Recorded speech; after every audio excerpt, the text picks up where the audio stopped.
수가 없어요. 여기 서양 장르를 어떻게 나눌 수가 없어요. 그 이야기를 뭡니까? 가령 수군가 그러면 노래잖아요. 근데 그 위에 있는 스토리는 소설이에요. 하나. 그렇죠. 그럼 문학이에요. 또 이걸 가창하면서 그 무대에서 이렇게 하잖아요. 그렇다 보면 연극이잖아요. 그러니까 그런 것들을 서양의 잣대로만 이렇게 다 하기가 어려워요. 그러나 이제 서양 문화를 우리가 받아들여서 하기 때문에 어쩔 수 없이 시, 소설 이렇게 얘기를 하는데, 우리가 고전 시가 아까도 얘기했지만 그걸 시라고 해야 할까 음악이라고 해요. 그래서 이 서전적이면 이렇게 되어 있어요. 자연이나 인생에 대하여 일어나는 감흥과 사상 따위를 함축적이고 운율적인 언어로 표현한다. 함축적이다. 시는 짧으니까 함축해서 한 단어로 그 여러 가지 감정이나 의미나 이런 것들이 응축될 수 있는 그런 언어로 함축적이다. 그 다음에 중요한 것이 운율적인 언어. 운율적인 언어에서 노래처럼 형식에 따라서 정형식, 아까 틀에 맡은 시조나 가사나 이런 자유식, 자유시는 정형의 틀에서 벗어나고 자유롭게 쓰는 식. 이것은 아까도 말했지만 잡지나 신문들이 인쇄매체들이 하면서 이제 자유시로 바꿔준 거예요. 이제는 정형해야지 노래가 됩니다. 그 다음에 이제 자유시에서 이 자유시는 행과 연을 구별해서 쓰지만 큰 틀로는 리듬이 있어요. 행도 리듬이라고 한다면, 연도 리듬이라고 한다면. 그런데 산문시는 형식은 아까도 얘기했지만 산문하고 똑같이 내용에 따라서는 서정시, 서사시, 급시라고 나누는데, 급시는 시국을 하기 위한 것이고 서사시와 서정시를 딱 나누기가 어려워요. 서사도 서사시도 시가 되려면 서정이 있어요. 그렇죠. 서정이 이게 시, 물론 다른 예술 장르도 마찬가지겠지만 적어도 시는 서정을 바탕으로 하는 것이 원래는 본질이에요. 그러니까 아까 뭐 리얼리즘이나 좀 딱딱한 메시지를 가지고 있으면 서정시가 서정성은 떨어져.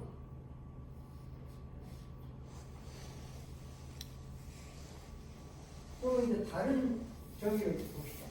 아까 그 사전적 적입니다. 공자는 시 300이 이런이 폐기와 상사라. 시 300수는 시경의 말이에요. 중국의 시경. 한마디로 생각하면 사악함이 없는 것이다. 사악함이 없다. 사무사.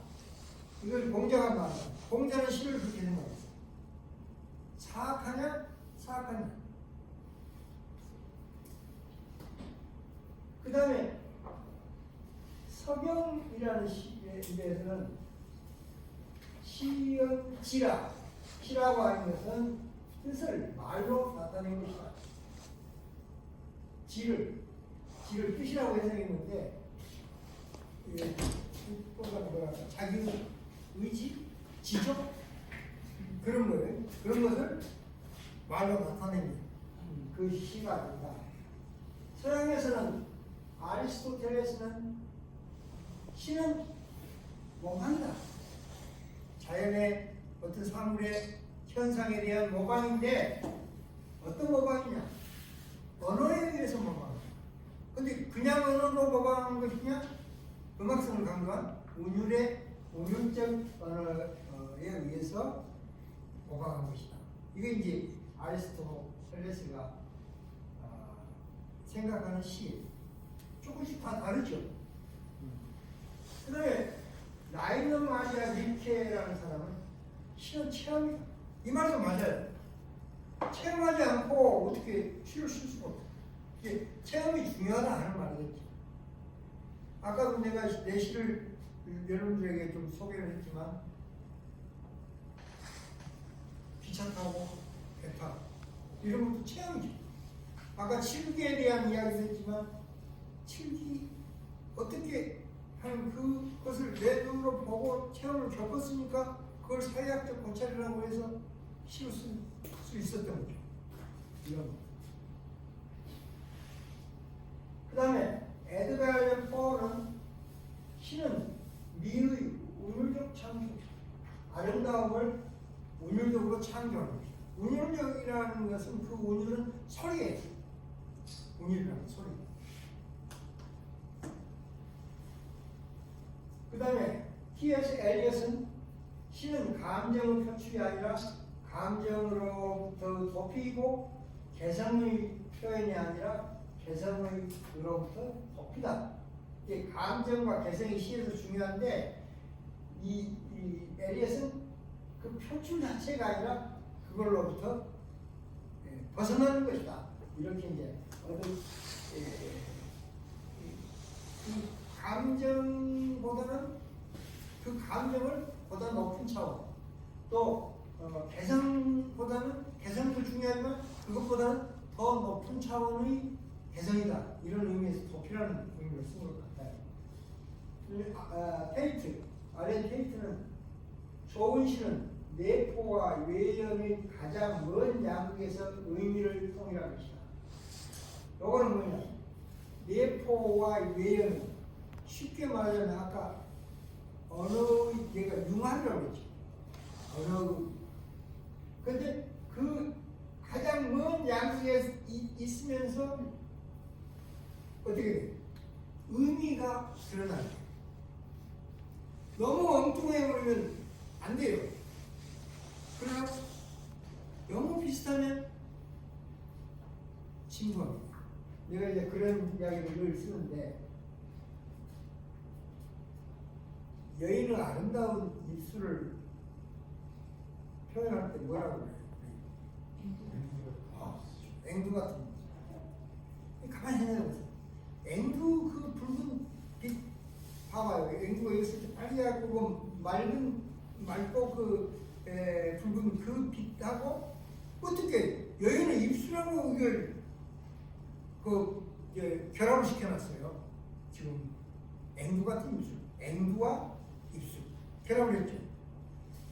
근데 상상을 해보면 처음 누군가 그 이야기를 앵두 같은 입술다라고 했을 때 얼마나 신선하고 그 비유가 좋습니까?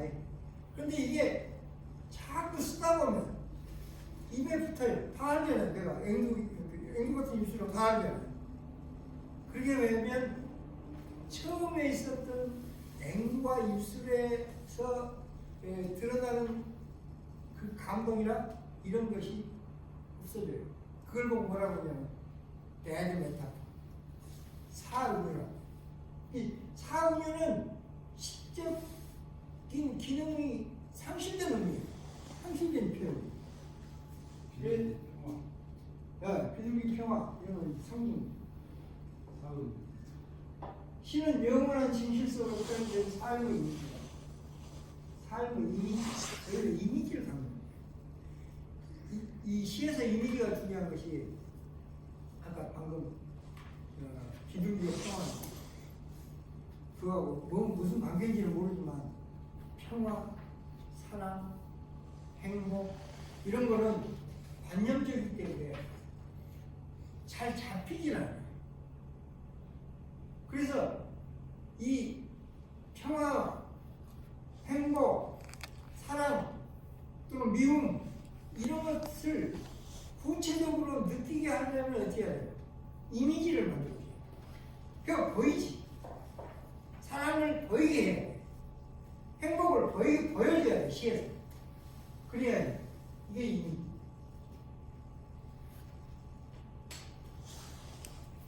또 이제 하나, 문학을 다른 예술과 변별하는 가장 중요한 요소가 뭐냐? 언어다. 문학은 언어 예술. 다 말로 되는 거예요. 음악은 뭐예요? 언어도 들어가지만 소리예요. 그림은 시각적이에요. 그러니까 그림은 빛깔이나 형상 가지고 나타내죠. 그리고 말로 나타내요. 언어의 본질은 인간의 본질이다.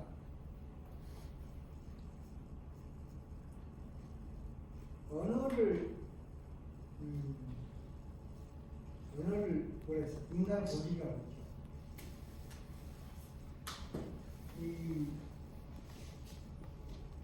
지구상에 여러 존재들이 많은데 사람처럼 말로 소통한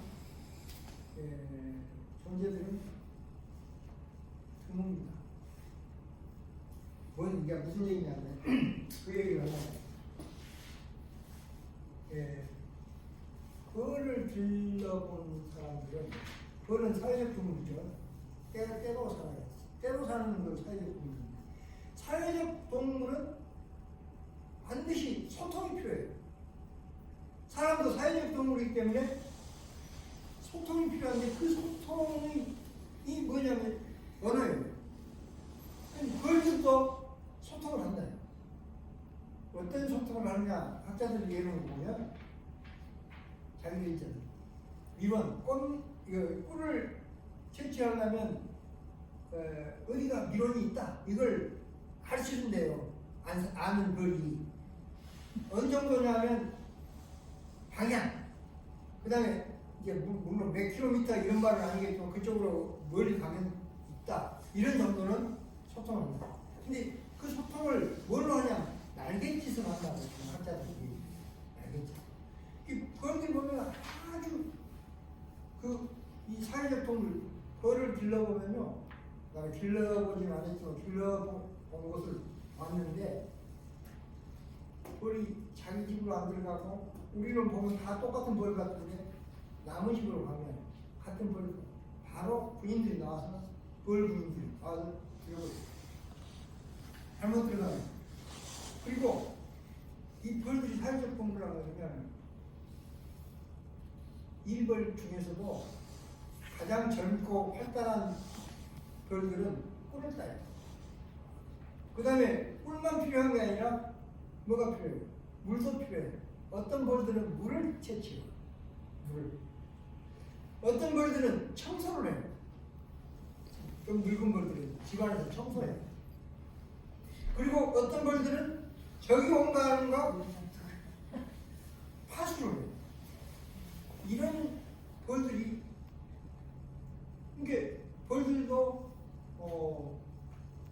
사회적 동물이지만 어느 정도 소통을 하지만 그 소통 방식은 조선시대 벌이나 지금 20세기, 21세기 벌이나 똑같다는 거예요. 왜? 그들의 소통 방식은 차이가 없어요.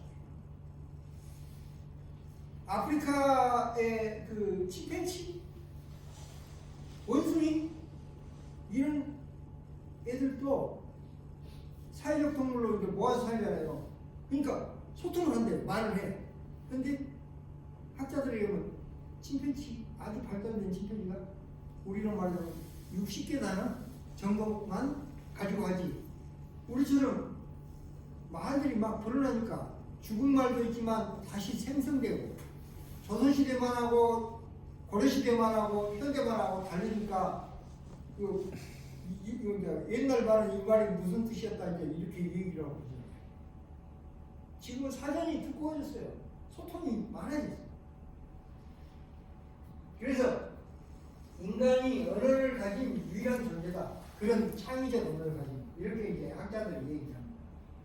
그래서 인간의 언어에는 이 창의적 특성이 있는데 첫 번째로 문법적 능력이 있고 화형적 능력이 있다. 그 다음에 기타 인지적 능력이 언어에는 있다. 쉽게 말하면 문법적 능력이라는 것은 내가 이제 이걸 예를 드는데 아이들이 말을 배울 때 처음에 한 가지를 아이들한테 가르치면 그 문법적 틀을 이용해서 다른 말을 만들어냅니다. 이제 그러다가 잘못하는 건데, 우리 집이 저 정선집이어서 어렸을 때 할아버지 어렸을 때 제사를 주세요. 두루마리 입고 제사를. 이제 말 배운 애기가 하나 둘 셋 이런 거 배우면서 하나 둘 셋 넷 다섯 여섯 이렇게 배웠단 말이에요.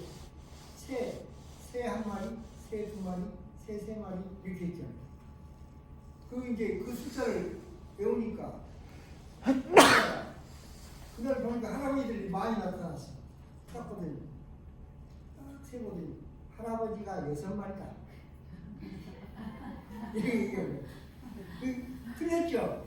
할아버지는 몇 분이다 이렇게 얘기했는데 그건 그 다음 얘기고, 새를 셀 때 말이라고 해놓으니까 그 틀을 갖다가 그대로 응용할 수 있다. 이게 문법적 능력이 있기 때문이다. 그래서 이렇게 하나의 문법적 틀을 가르쳐주면 거기에 이렇게 할 수 있는 활용적 능력이라는 것은 언어가 액면 그대로 언어가 아니에요. 이것이 이해가 적절할지 모르겠지만 사랑한다는 말이 I love you 할 때 love 사랑한다.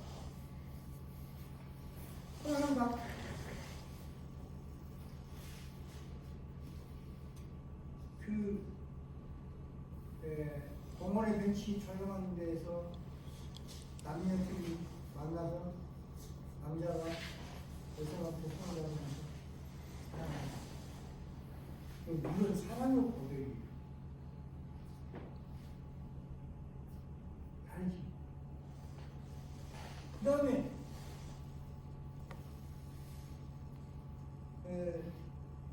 시험에 실패하고 와서 책상 앞에 엎드려서 대학 시험에 실패하고 엎드려서 울고 있는 아들한테 뒤에서 등을 두드리면서 사랑한다. 다르죠? 달라요. 그런가 하면 사람들이 많이 있는 데서 무대에서 나 사랑해 뭐 이렇게 하면 코미디가 될 수 있어. 웃기는 이야기가. 이게 이런 상황에 따라서 자 우리가 은행을 갑니다. 은행 앞에 있는 뭐라 합니까? 카드 손 빼고 ATM 딱 가면 누구나 어서 오세요. 그렇죠? 카드를 대십시오. 안녕히 가십시오. 놓고 가는 물건이 없나 기계가 이야기하기 때문에 활용력 능력이 없어요. 누구나에게 도둑놈이건 카드 나무 카드 갖고 부정하게 쓰려면 어린이건 할아버지건 똑같이 해요. 근데 그 옆에 은행 창구에 가면 애기가 가면 어서 와 이렇게 얘기해요. 할아버지가 하면 어르신 하고 그 상황에 따른 언어 의미 그렇게 언어 의미를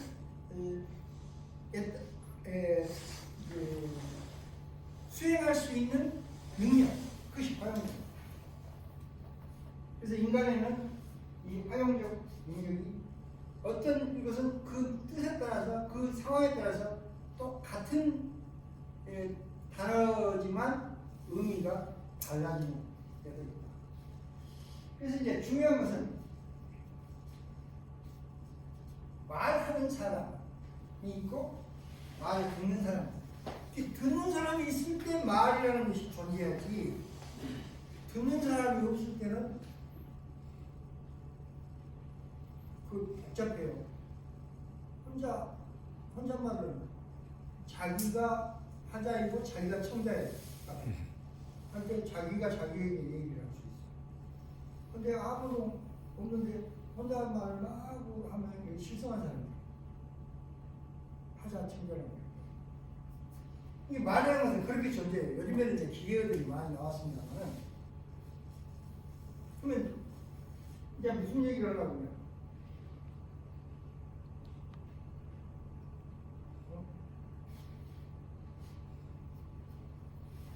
이 시도 하나가 담아요. 말이야. 그렇죠? 시는 어떤 것이냐면 시인이 독자에게 전달하는 메시지예요. 시를 읽는 독자에게. 근데 시라고 하는 것이 뭘로 되어 있어요? 말로 되어 있죠. 이 시 속에가 말하는 사람이 있고 듣는 사람이 있다. 그 얘기는 무슨 얘기냐? 우리가 영화나 드라마를 만들잖아요. 그렇죠? 그럼 영화를 만든 사람은 시인이라고 합시다. 영화를 보는 사람은 관객이에요. 응?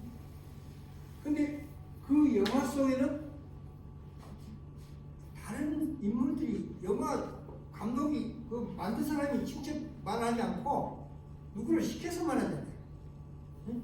거기에 주인공이 나오고 또 그것은 실제로는 그 사람은 다른 인물인데 영화 속에 시도 사실은 그렇다는 거예요. 시인이 시 속에서 말하는 사람을 만들어내요. 그리고 그 말을 듣는 사람을 또 만들어내요. 그리고 독자는 그걸 시 속에서 말하는 사람, 듣는 사람의 이야기를 보고 영화를 보듯이 감상하면서 느끼는 거예요. 그래서 실제 시인이 있고 실제 독자가 있는 그 사이에 시 텍스트가 있는데 시 속에서는 함축적 시인이 있고 함축적 독자가 있는데 거기서 시 속에서는 시 속에 화자와 청자가 존재한다. 요걸 이제 이렇게 해놓고 이제 이 얘기를 봅시다. 자, 우리가 잘 아는 진달래꽃이 나보기가 역겨워 가실 때에는 말없이 고이 보내 그리고 연별의 약산 진달래꽃 아름다다 가실 길에 뿌리우리다. 가시는 걸음걸음 노인 그 꽃을 차분히 들여밟고 가시옵소서. 나보기가 역겨워 가실 때 죽어도 아닌 눈물 흘립니다. 100년 전에 나온 시인데 여기서 이 시인은 김소월이라는 남자예요. 그렇죠? 김소월이. 김소월이 만든 거예요. 20대 100년 전에. 근데 여기서 나는 시 속에서 나가 하자예요. 나가면 이게 뭐라고 하냐면 나보기가 역겨워 가실 때는 말없이 고이 보내드리겠습니다. 곱게 보내드릴게요. 이런 이야기란 거예요. 그리고 영면의 약산 진달래꽃을 하나를 따다가 가실 길에다 뿌려드리겠어요. 누가 누구에게 얘기해요? 어떤 여인이 자기의 사랑하는 사람에게 던지는 단어예요. 그렇잖아요. 그래서 지금 뭐라고 해야 돼요? 이 시는 이 시에서 짐작할 수 있는 것은 뭐냐면 나와 나의 님, 내가 사랑하는 사람은 지금 아주 행복한 연애 관계에 있어요. 근데 걱정이 돼. 이렇게 계속 했으면 좋겠는데 혹시 내 사랑하는 사람이 나를 버리고 떠난다면 그때 나는 어떻게 해야 할까? 못 가게 잡아야지. 하면 안 돼.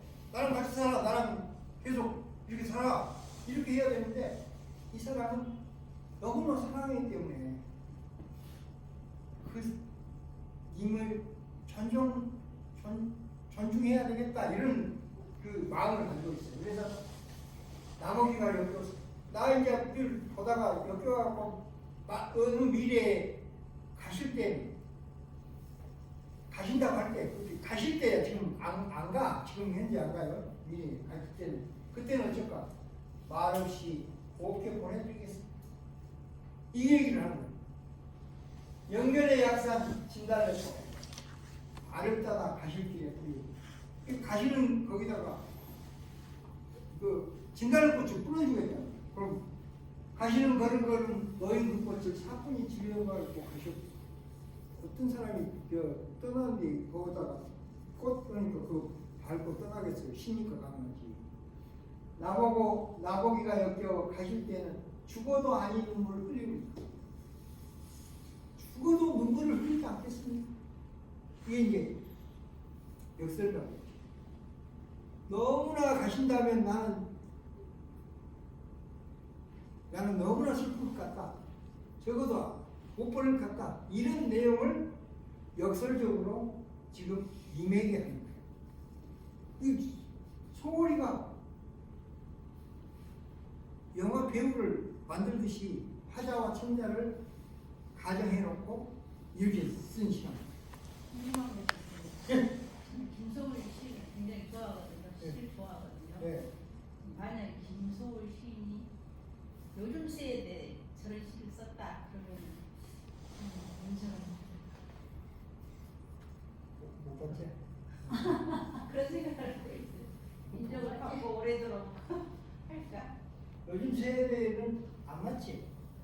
가라 모르는가 보면. 안 맞네. 옛날 근데 지금도 저 시를 좋아하는 사람들이 참 많잖아요. 지금 세대에. 그 테두리 안에서는 진짜 잘 써주시오. 이렇게 역설적으로 해가지고 설정을 했으니까.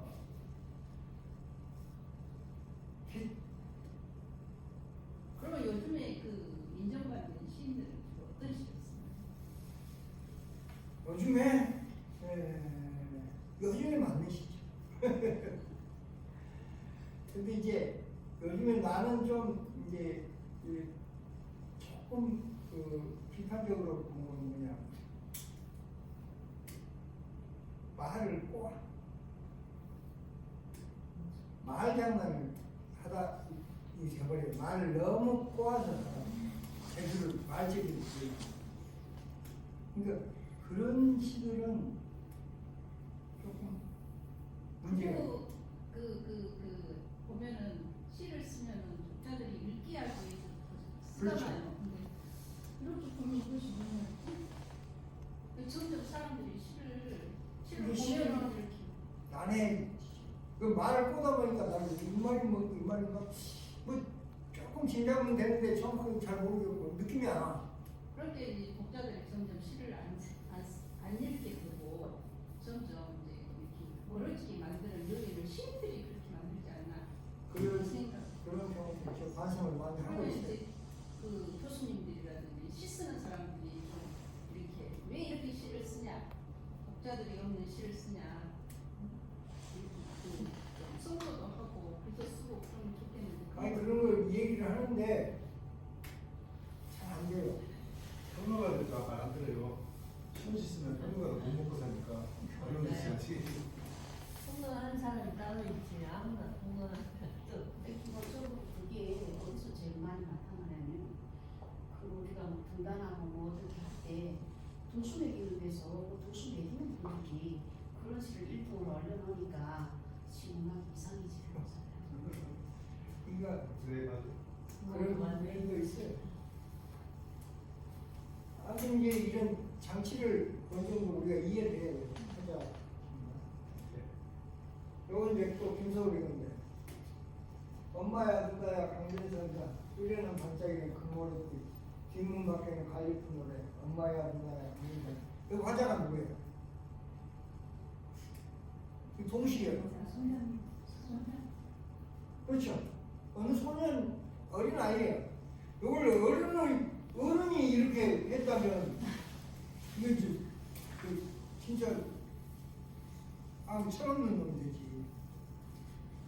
엄마야 누나야 강변살이야. 강변에서 엄마하고 누나한테 강변살이라고 그래. 근데 소울은 어른인데 지금 어린아이 하나를 화자로 내세워서 하는 거죠. 그래서 엄마 누나 이렇게 뚜레는 반짝이는 금모래빛 뒷문 밖에는 갈리픈 노래. 이유가 강변살이라는 이유가 뭐냐면 금모래빛이 있고 갈리픈 노래가 있으니까 강변살이라는 이런 속없는 놈은 없지. 어린이니까. 그러나 어린이로 화자를 정해놓으니까 이 동시가 가능한 거예요. 이게 이제 화자 얘기를 하려고. 이제 조금 더 들어가면 아버지는 안 나오잖아요. 김소호의 아버지는 철도에서 하다가 일본 사람 듣던 말이니까 정신만. 그래서 엄마 누나 사이에서 크면서 다소 여성적이에요. 그리고 일찍 돌아가셨죠. 자살했어요. 김소호가 그 동아일보 지국장 하면서 사업에 실패해가지고 자살했어요. 김소호가 또 이제 잘하는 한용의 당신. 당신을 보았습니다. 당신이 가신 뒤로 나는 당신을 잊을 수가 없습니다. 까닭은 당신을 위하느니보다 나를 위함이 많습니다. 나는 갈고 심을 땅이 없으므로 추수가 없습니다. 저녁거리가 없어서 조나 감자를 꾸러 이웃집에 갔더니 주인은 거지는 인격이 없다. 인격이 없는 사람은 생명이 없다. 너를 도와주는 것은 죄악이다고 말하였습니다. 그 말을 듣고 돌아 나올 때에 쏟아지는 눈물 속에 당신을 보았습니다. 나는 집도 없고 다른 까닭을 경하여 민적이 없습니다. 민적이 없는 자는 인권이 없다. 인권이 없는 너에게 무슨 정조냐 하고 능욕하려는 장군이 있었습니다. 남에게 대한 격분이 스스로 슬픔으로 화하는 찰나에 당신을 보았습니다. 아, 온갖 윤리, 도덕, 법률은 칼과 황금을 제사 중에는 연기인 줄 알았습니다. 영원의 사랑을 받을까? 인간 역사의 첫 페이지에 잉크칠을 할까? 술을 마실까? 망설일 때 당신을 보았습니다. 여기도 한용운 씨가 되게 그렇지만 이문침이 전부 그렇지만 한용운의 시에 나타나는 나, 화자는 조선 여인이에요. 전부 그렇게 나와요. 그리고 님은 항상 자기와 같은 공간에 없어요. 멀리 있어. 님을 그리워합니다. 그래서 한영훈은 님의 침묵이라는 시집에 보면 전부 대상은 님에게 돼 있어요. 님에게. 그런데 그 서문에 뭐라고 하냐? 님만이 님이 아니라 기른 것은 다입니다. 그리워하는 것은 다입니다. 이렇게 했어요. 그래서 조국을 그리워하면 조국이 님이고 사람을 그리워하면 사람이 님이고 불교를 부처님을 그리워하면 부처님이 님이고 이렇게 해석할 수 있도록 만들었어요. 이 시를 보여주는 것도 여기서 당신은 누구고 화자 나는 어쩌냐 이것도 영화를 만들듯이 이 화자청자를 이 내용에 맞도록 시인이 만들어놓은 거예요. 어떤 시는 아까도 내가 자전적인 시들을 많이 했는데 그것은 나와 많이 닮아있는 화자예요. 나와. 그러지 않고 아까 어린 아이를 화자로 했어요. 대세월 때는 나하고는 거리가 있죠. 또 나는 남자인데 한명은 남자인데 나를 조선의 여인으로 치환시켜서 화자로 만들어놨을 때 이런 극적 요소가 있다는 거죠.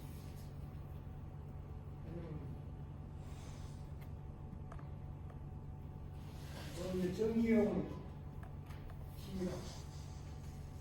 고향이라는 시. 누가 해줄까요?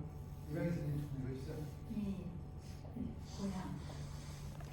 고향에 돌아와도 그리던 고향은 아니로니 산권이 알을 품고도 북이 제철을 울건만 마음은 제 고향 지니지 않고 먼 항구로 떠도는 구름 오늘도 맨끝에 홀로 오르니 인정꽃이 인정스레 웃고 어린 시절에 불던 불필이 소리 안 나고 메마른 입술에 쓰기 쓰다 고향에 돌아와도 그리던 하늘만이 부푸르구나.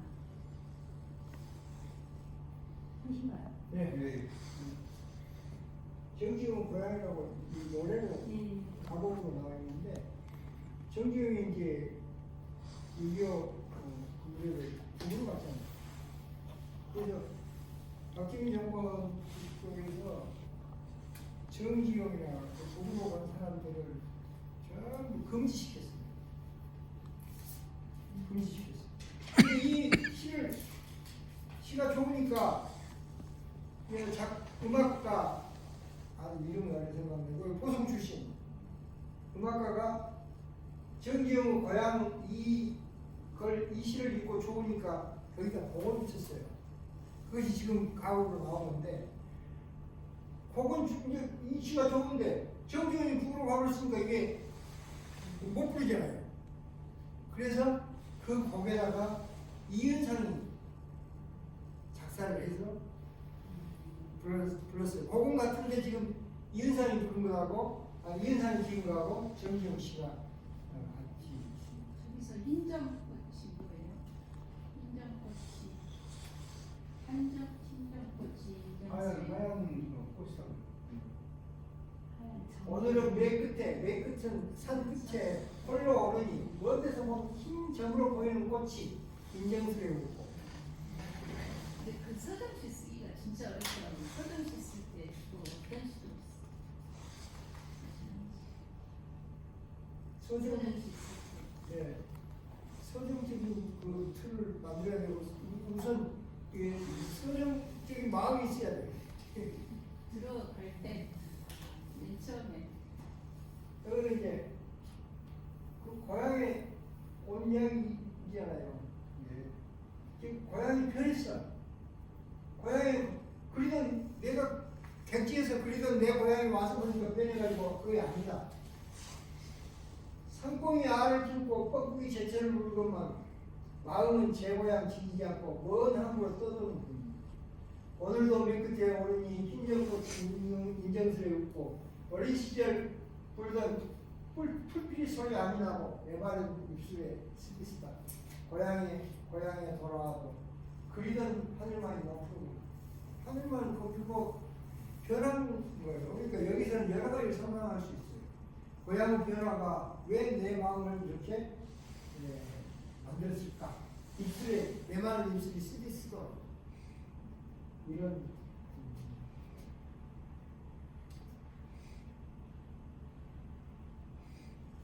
노래 한번 들어보면 시간이 거의 다 돼가지고 마무리 하셔야겠습니다.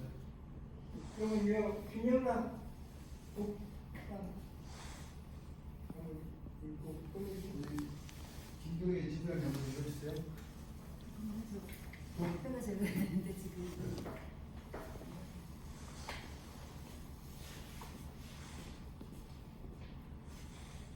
잔을 소중하게 내 북을 잡지 북 빈명한 것이지 친양조 중모리 중중모리 엄모리 잦은모리 흰모리 와 이렇게 숨결이 꼭 맞아서만 이런 일이란 인생에 흔치 않아 어려운 일 시원한 일 소리를 떠나서야 우리 오직 가족인 중 혀 때리면 망가리도 숨을 고쳐 쉴 밖에 장단을 친다는 말이 모자라오 연착을 살리는 반주쯤은 지나고 누군 오히려 한덕하여 떠가는 명고인데 잔가락을 온통 잊고 봉중정요 소란 속에 고여있어 인생이 가을같이 익어가오 잔의 소리하게 내 불을 치지 네. 어려서 단어가 너무 어렵습니다. 그건 이제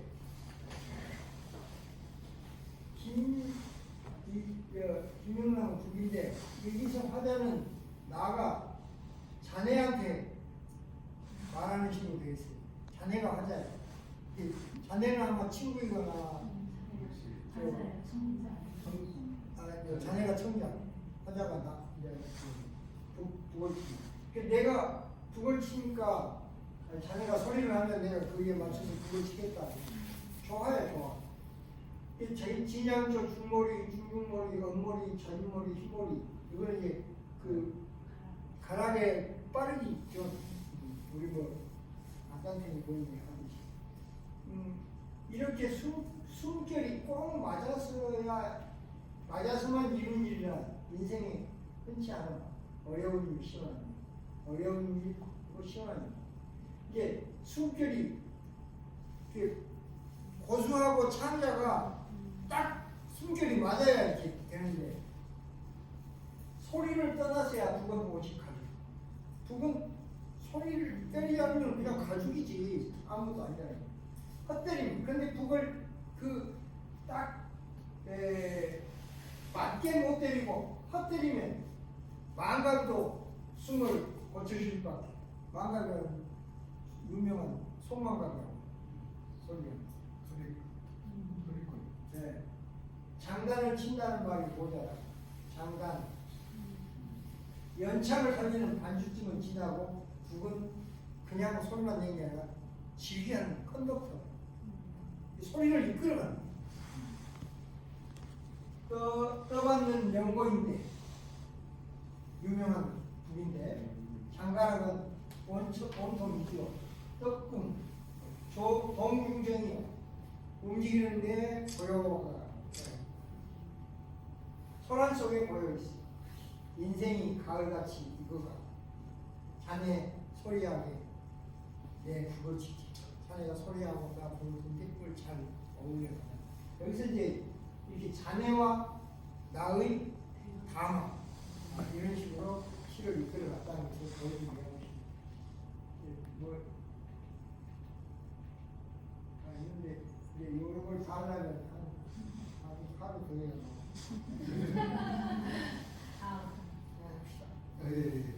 오늘 이제 마무리 여러분들 잘 들어주셔서 감사드리고 조금 더 시간 있으면 이제 뒤에 중요한 거 다 하려고 했는데 너무 시간이 오래 또 내가 여러 가지 요소를 좀 신경해서 기억했어요. 고맙습니다.